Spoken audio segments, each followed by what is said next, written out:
Take a moment and join me for our daily Bible reading from American Bible Society. Today's reading is Acts 19, 21 through 41. After these things had happened, Paul made up his mind to travel through Macedonia and Achaia and go on to Jerusalem. After I go there, he said, I must also see Rome. So he sent Timothy and Erastus, two of his helpers, to Macedonia, while he spent more time in the province of Asia.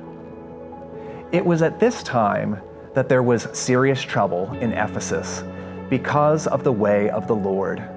A certain silversmith named Demetrius made silver models of the temple of the goddess Artemis, and his business brought a great deal of profit to the workers.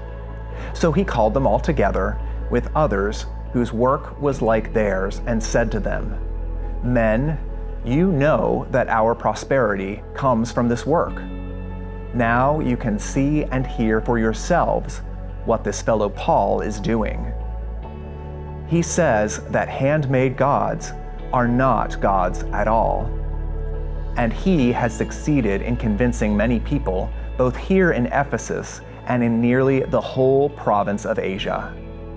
There is the danger then that this business of ours will get a bad name. Not only that, but there is also the danger that the temple of the great goddess Artemis will come to mean nothing and that her greatness will be destroyed. The goddess worshipped by everyone in Asia and in all the world.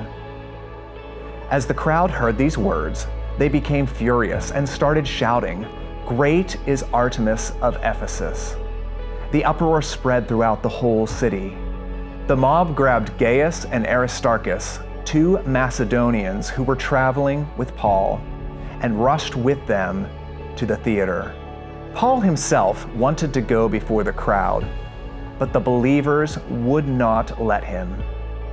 Some of the provincial authorities, who were his friends, also sent him a message begging him not to show himself in the theater.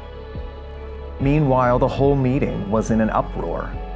Some people were shouting one thing, others were shouting something else, because most of them did not even know why they had come together. Some of the people concluded that Alexander was responsible, since the Jews made him go up to the front.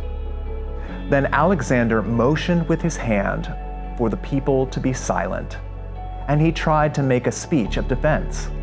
But when they recognized that he was a Jew, they all shouted together the same thing for 2 hours. Great is Artemis of Ephesus.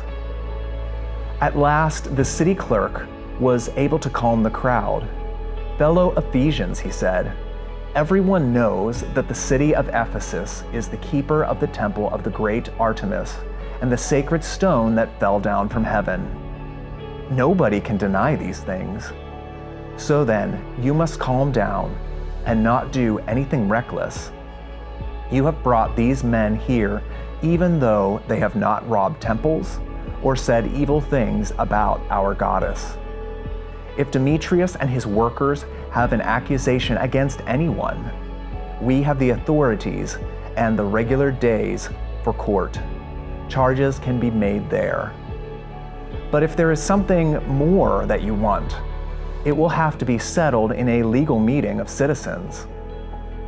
For after what has happened today, there is a danger that we will be accused of a riot. There is no excuse for this uproar, and we would not be able to give a good reason for it. After saying this, he dismissed the meeting. The city of Ephesus was an official imperial center for the worship of Artemis, and its huge temple of Artemis was one of the wonders of the ancient world. What did Demetrius say to the other silversmiths? How would you describe the behavior exhibited by the mob? What did the city clerk say to calm the crowd? What can we learn from the way the city clerk handled the situation? Thank you for spending time in God's Word with me today. I hope you've been encouraged by what we've read together. To get our free daily Bible reading delivered to your inbox each day, click the link in the description or bio.